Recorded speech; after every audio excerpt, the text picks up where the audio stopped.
Hello, welcome to this video and the start of the series of The Road to CM. In this series, I will show you my Road to CM. It's a release title. I will show you my games, my recaps. I will show you my training. I will show you my games, but not the recaps. I will stream some of my games, some of my tournaments.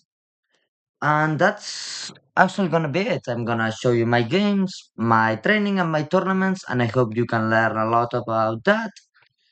And in this first episode, I will review the games that have gotten me into my peak feeder rating, which is 1956, which is my peak rating, and a feat I am really proud of.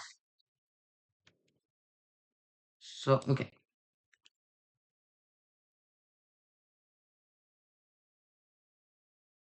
Start a terrible start of the summer with two really bad tournaments with two minus 50 feeder rating.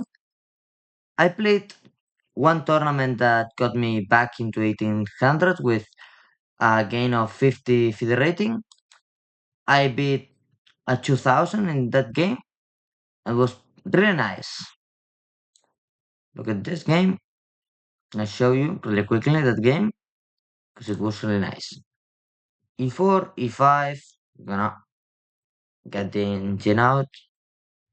And I played this gambit against the Petrov. I played this. My opponent got confused and played c6. The only move to be better is f6, and then it's really tricky. You castle and you already threaten knight takes e5. It's okay. My opponent played this and really quickly got a bad position. And I really think I completely outplayed him here. Like as you see, he already has this terrible position. Like look at this. It's already +2.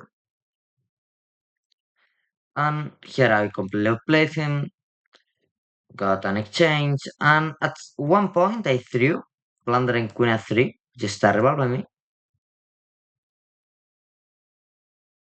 I'm blundering an actual full rook because I was on an exchange. I took a piece. After queen f3, they took back a rook, and I pushed. I had a draw, and I was thinking about opening it, and in the end I didn't, and it absolutely paid off because of bishop g5, and then I got a really nice win against a 2000 rated player.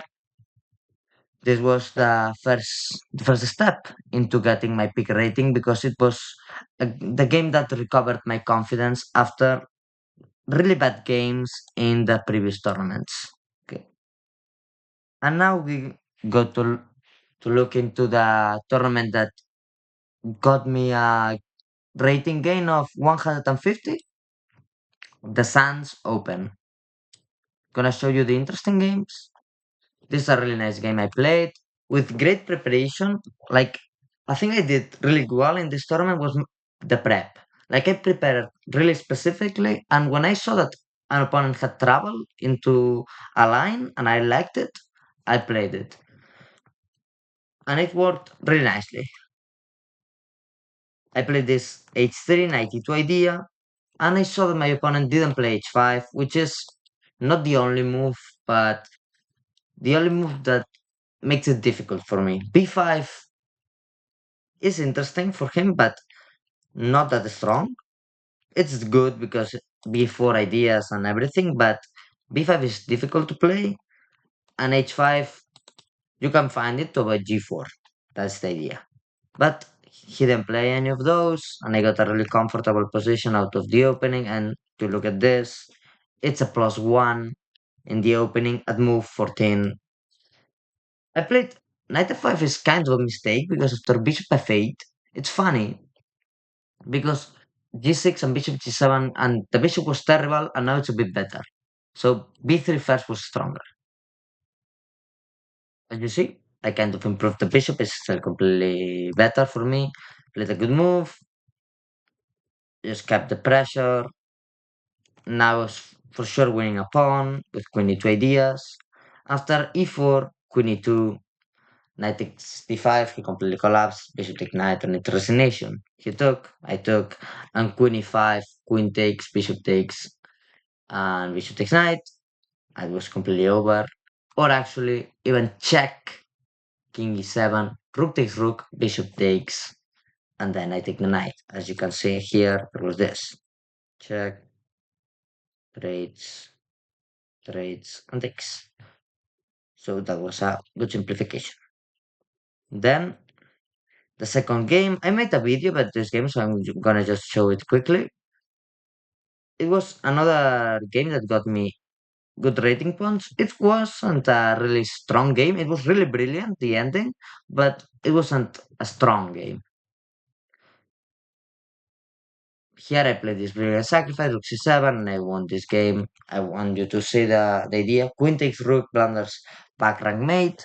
After the check, queen takes a4, I can play queen b4, which is completely crashing. And if queen takes queen, I have back rank mate. And if you don't play queen takes queen, then I just play queen takes rook, and I win. It's completely over. Then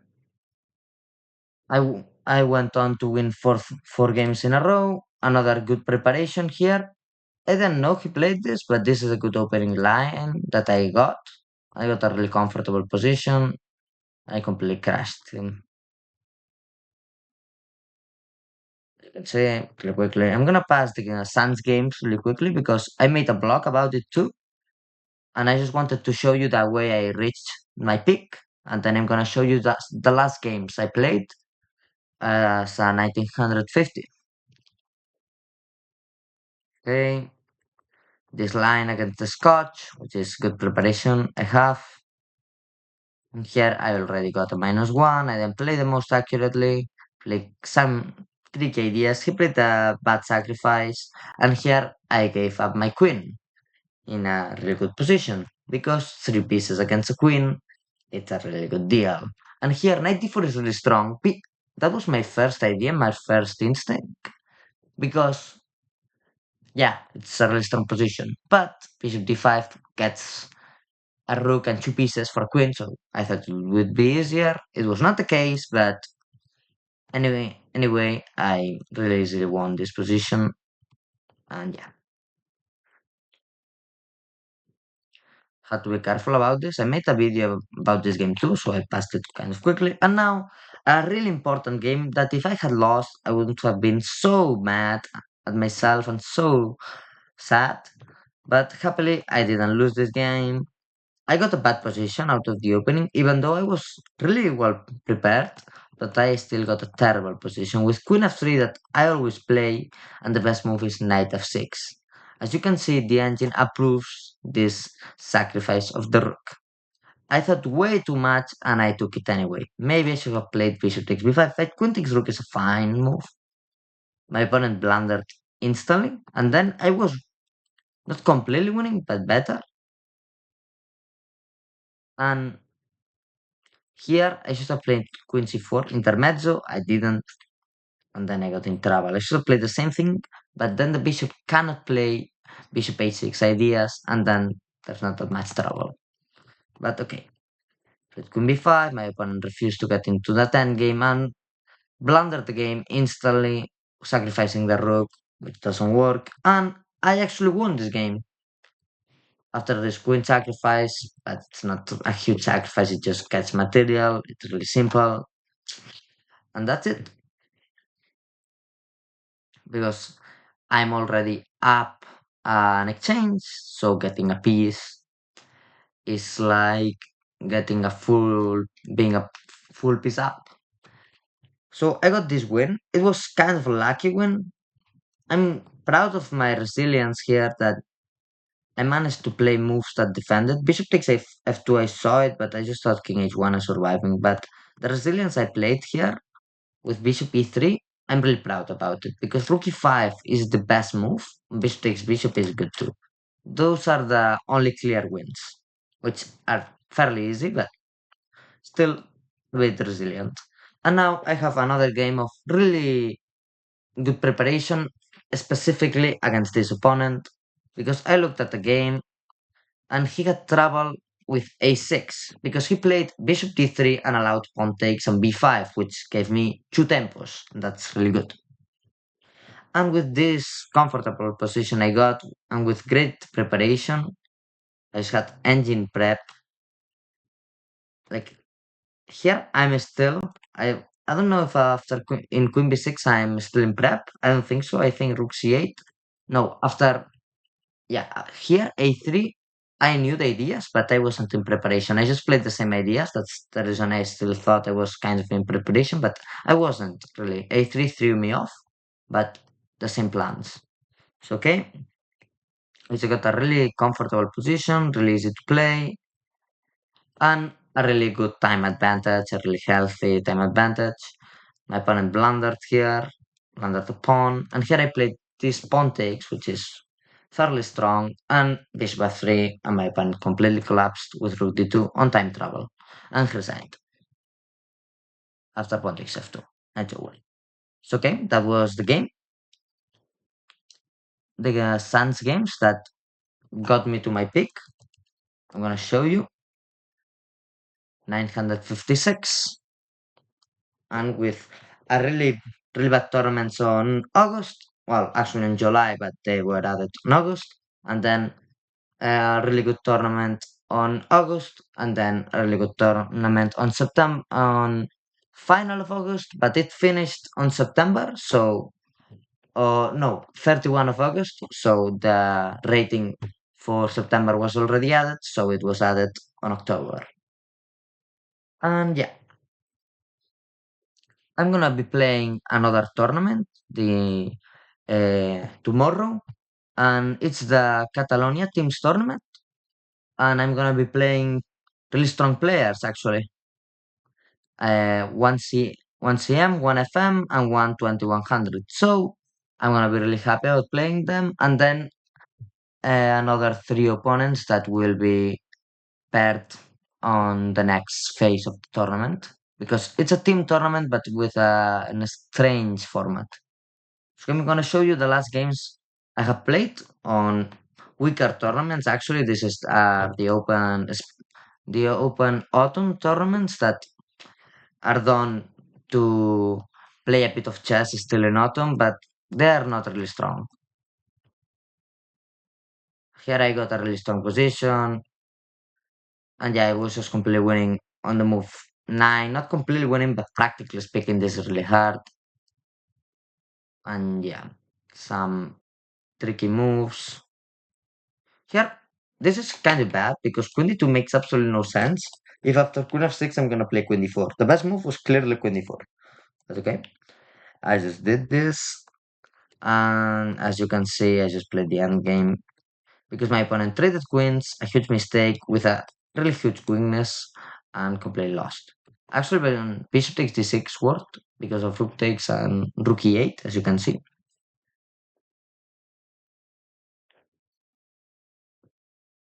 I'm not good at making arrows. I'm not gonna do it.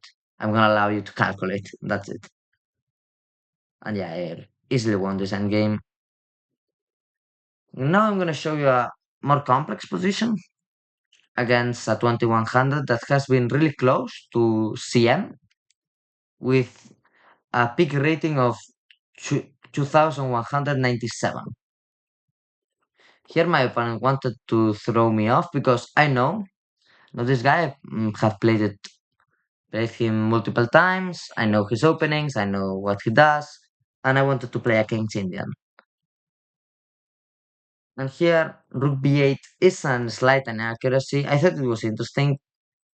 Rook E8 was clearly better and the typical plan. And here after Queen B6 trying to provoke D5 and A5, I missed the tactical idea knight e4, which would have probably got my opponent a bit confused instead of what I did, which was really easy to handle for him with queen c7, queen c2. And this is a really easy position to have. I actually played quite poorly because I used my time really badly here. Here, bishop d4 was really strong. I thought about it, but I was already really low on time, and we are on move 16, which is crazy. I think I had 15 minutes here, which makes absolutely no sense. And here I was on. I saw bishop takes knight. That was my first instinct. In the end, I didn't do it, and I completely collapsed because I had 1 minute on the clock. Here, missing knight g5 because I didn't see knight g5. My intuition told me bishop takes knight, but I didn't see knight g5, so I didn't see the reason to play it, so I didn't, and I lost. As you can see, this is completely losing, and here actually my opponent got really scared because it seems like his piece is getting trapped after this.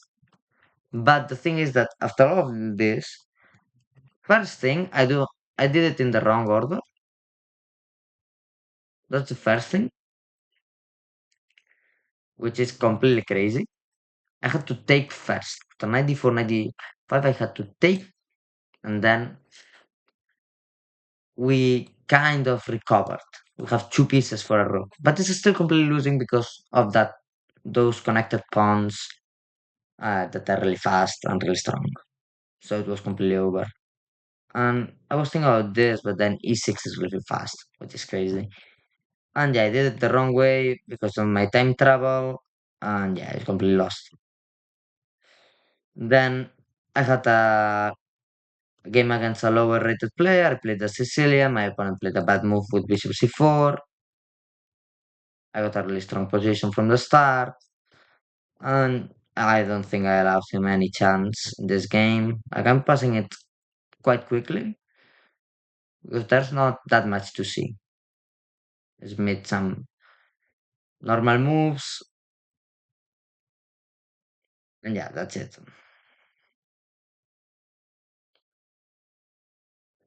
And yeah, that's it.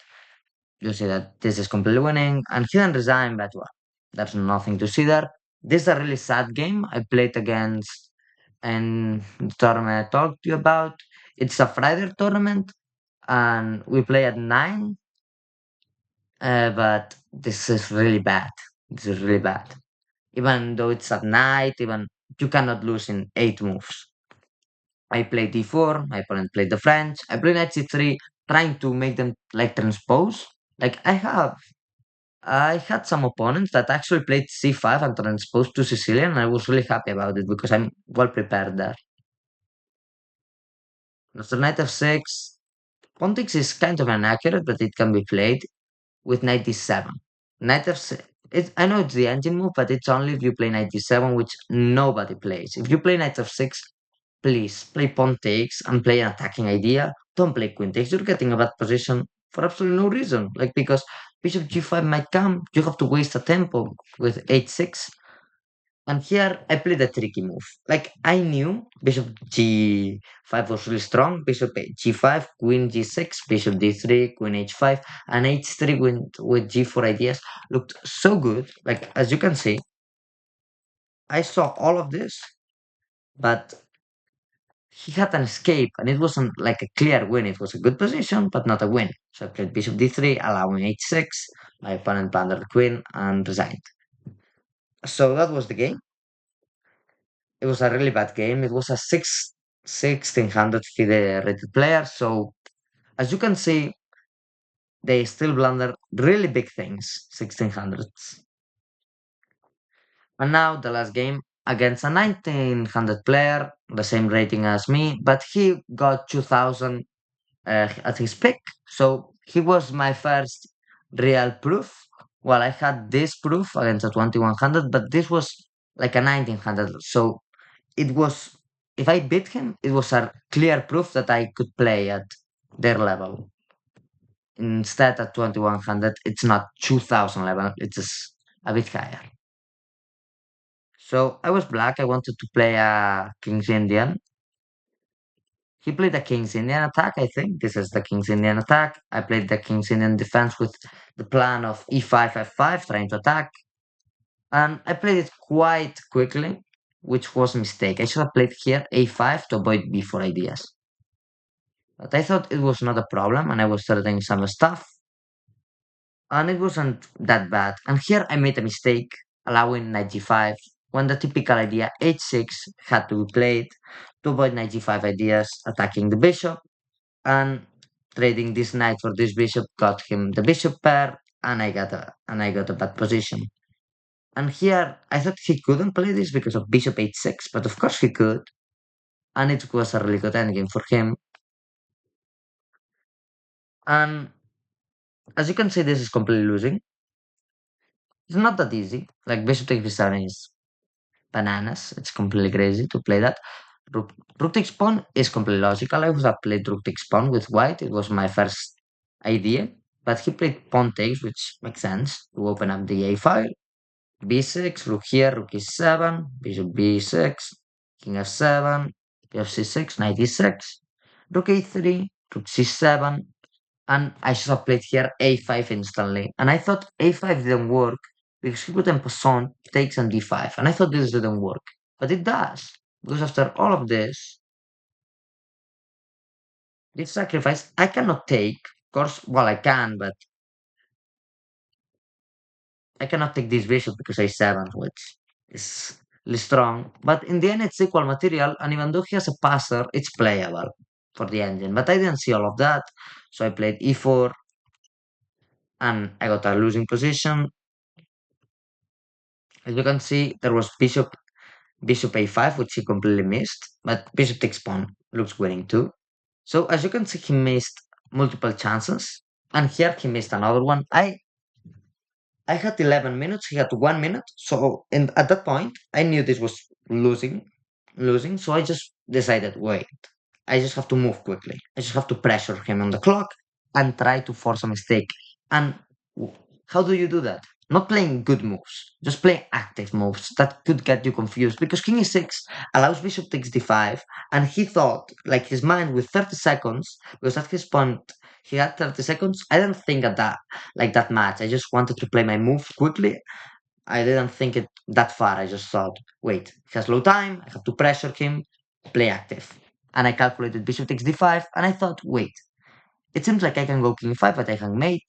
But I have king e7, it's tricky because the bishop is pinned. I don't know, rook e6, king f7. There are moves, of course, and it's completely winning anyway.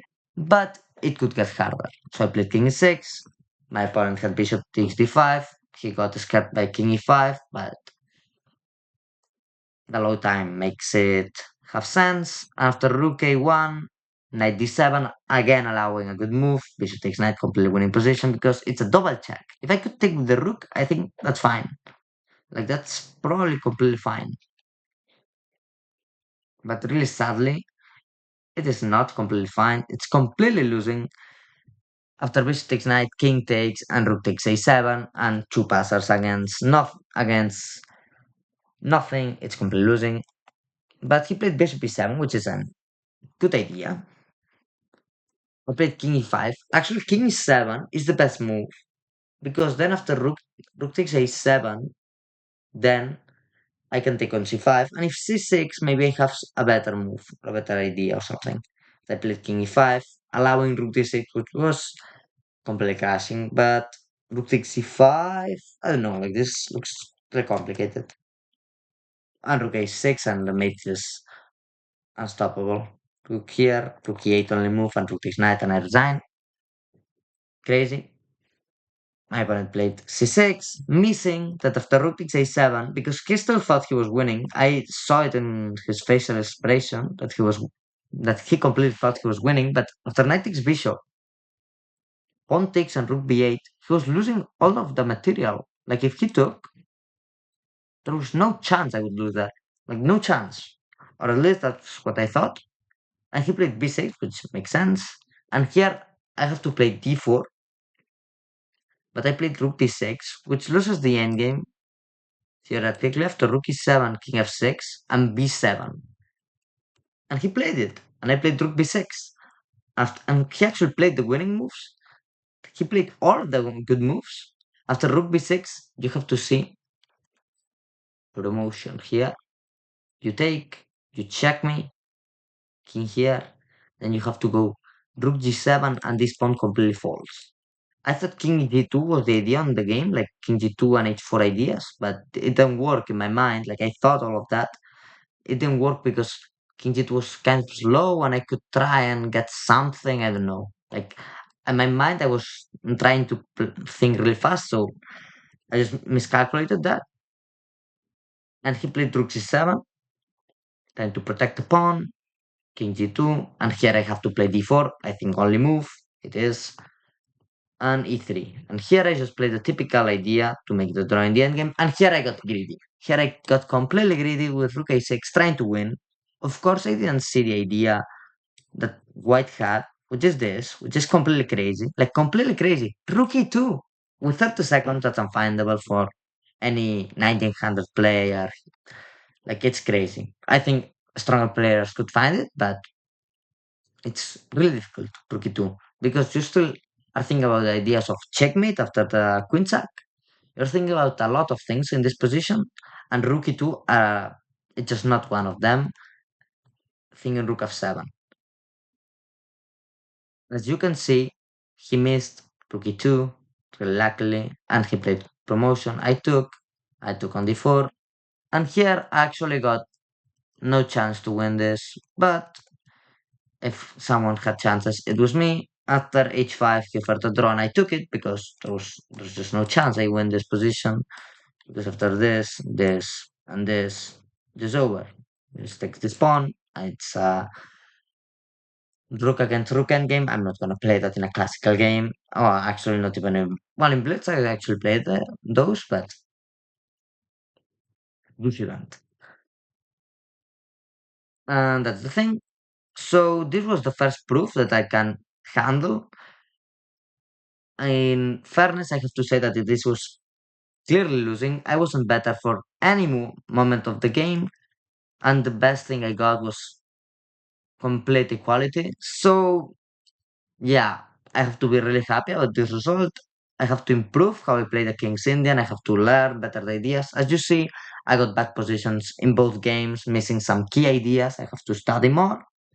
And this was the thing. I'm gonna show you the profiles of the players I'm gonna face tomorrow while on Saturday. Yeah, here. Nathan, here he is. Sian, now he's lower rated, but he's still a really strong player. And then what was his name? I don't remember his name now, but I was at 2100, something like that. So a really strong player.